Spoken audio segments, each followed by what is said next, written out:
కండువా కప్పుకున్నావు, ఏం హామీ తీసుకున్నావు? పాలేరు పనిచేసే గతంలో ఎవరైతే నాని ఈ బ్యాచ్ ఉన్నారో వాళ్ళతో పాటు నువ్వు యాడ్ అయ్యావు అంతే. కొత్తగా మీరంతా పీకేది ఏమీ లేదు. ఈరోజు రాష్ట్రంలో ఉన్న పరిస్థితులకి 21 సీట్లకి పరిమితం చేసుకొని త్యాగాలు చేసి నమ్ముకున్న వాళ్ళు చాలామంది ఇబ్బంది పడినా పర్లేదని చెప్పేసి రాష్ట్ర సుభిక్షం కోసం ఈరోజు ఆయన పోటీ చేశారు. ఆ విషయం పక్క పెట్టేసి పవన్ కళ్యాణ్ గారు కాపులు ద్రోహి అంటే మీ వెనక ఎంతమంది కాపు నేతలు చెప్పండి, ఒక మీటింగ్ పెట్టండి. నిన్న ఆయన చేరుతూ సెక్యూరిటీ రీజన్ వల్ల ఒకడే వచ్చినాడట. నీ వెనక సెక్యూరిటీ రీజన్ వల్ల పిఠాపురం నుంచి తాడేపల్లికి ఒకడే వచ్చాడంట. నీకు తెలుసు నీ వెనకాల ఎవరు లేరని, మళ్ళీ అసో ఎందుకు? ఒకటే చెప్తున్నాము, ఎర్రామ జోగయ్య ఆ కాపు సంక్షేమ సేన పెట్టాడు. ఏం జరిగింది చూసాం మనందరం. పవన్ కళ్యాణ్ గారిని సైడ్ ట్రాక్ తీసుకెళ్ళి ప్రయత్నించినారు, వర్కౌట్ కాలేదు, ఎత్తేనాడు సంక్షేమ సేన. చూసాం, సేన ఎత్తేనాడు. ఈయన వచ్చినాడు. ఇప్పుడు వీళ్ళు కాపులను ఉద్ధరించింది ఏమీ లేదు. కాపుల కోసం నిజంగా ఉద్ధరించాలంటే పవన్ కళ్యాణ్ గారితో పనిచేసి ఉండాలి వీళ్ళు. పవన్ కళ్యాణ్ గారు చంద్రబాబు గారు 40 సీట్లు తీసుకో, 70 సీట్లు తీసుకో, అదే సలహా ఇప్పుడు ఈ జగన్కి ఇవ్వచ్చు కదా. మాకు షేర్ ఇవ్వండి, మా పదవులు ఇవ్వండి. కాపు రిజర్వేషన్ కోసం మీరు పోరాడతారు. ఇప్పుడు ఏమైనా అవన్నీ వదిలేసి మొలతాడు రాజకీయం మాట్లాడతాడు. ఈయన వీళ్ళ కుటుంబ సభ్యులైన మొలతాడు చూసినట్టు. మీకు ఎందుకు?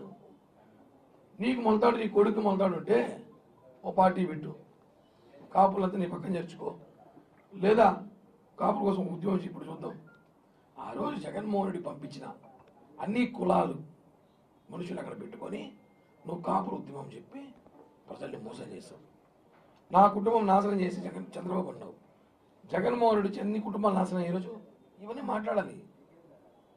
ముద్రగడ్డ గారిని చెప్తున్నాం, ఇంకొకసారి కానీ పవన్ కళ్యాణ్ గారిని ఇచ్చినట్టు మాడితే పిచ్చికి ఒక్కడిని కొట్టడు కొడతాం. పవన్ కళ్యాణ్ గారిని ఒక్క మాట మాట్లాడినా.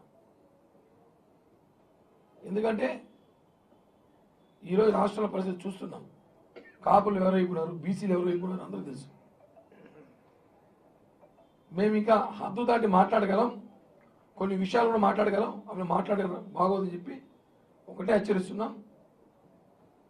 ఎవరైతే తాతలు ఉన్నారో ఇద్దరు తాతలు చెప్తున్నాం, మీరు కులానికి పనికొస్తే పని చేయండి. అవసరమైతే ఏదైనా మంచి సలహాలు ఇవ్వండి మాలాంటి యువతకి. అంతేగాని మీరు మమ్మల్ని చెడుదోవలో బట్టి చెడగొట్టి జగన్మోహన్ రెడ్డి ట్రాప్లో మీరు పడినట్టు మనం పడాలని చూస్తే మాత్రం ఒప్పుకునే ప్రసక్తి లేదని చెప్పి కూడా హెచ్చరిస్తున్నాం.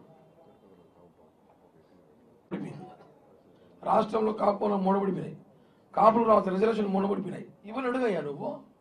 అది అడిగేసి నువ్వు మాకు సవాలు ఇస్తావు కళ్యాణ్ గారికి. కాపులు మీరేం చేస్తారు? ఈ 5 ఏళ్లలో కాపులు రావాల్సిన నిధులు ఏమి తీసుకు తమ్ము నీకుందా? కాపులకి పలానా చేశానని చెప్పి జగన్మోహన్ రెడ్డి ప్రెస్ మీట్ పెట్టించుకెళ్తావా? కనీసం కాపులు రావాల్సిన నిధులు ఏమున్నాయో కాపు అవి ఇచ్చావా? అవన్నీ ఏం చేయలేదే.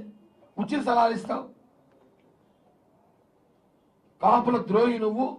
కాపుల పేరు చెప్పి జగన్మోహన్ రెడ్డి కాపుల కుక్క నువ్వు నీ కొడుకు.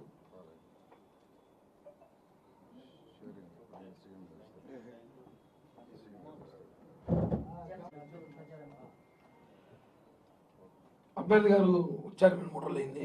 కలవాలా? ఇంకా కలుస్తా, ఆయన కలుస్తా, నేను కలుస్తా. ఇంకా టైం ఉంది కదా, సమయం ఉంది. ఇంకా కలిసి పవన్ కళ్యాణ్ గారితో మాట్లాడాలి. కళ్యాణ్ గారితో మాట్లాడి నిర్ణయం తీసుకుంటాను. ఎందుకంటే ఆయన ప్రకటించారు, ఇంకా ఆయన కలవాలని. ఆయన బిజీగా, నేను బిజీగా ఉన్నా. కలిసాక ఒకసారి మాట్లాడి అధ్యక్షుడు నిర్ణయం తీసుకొని చెప్తాను.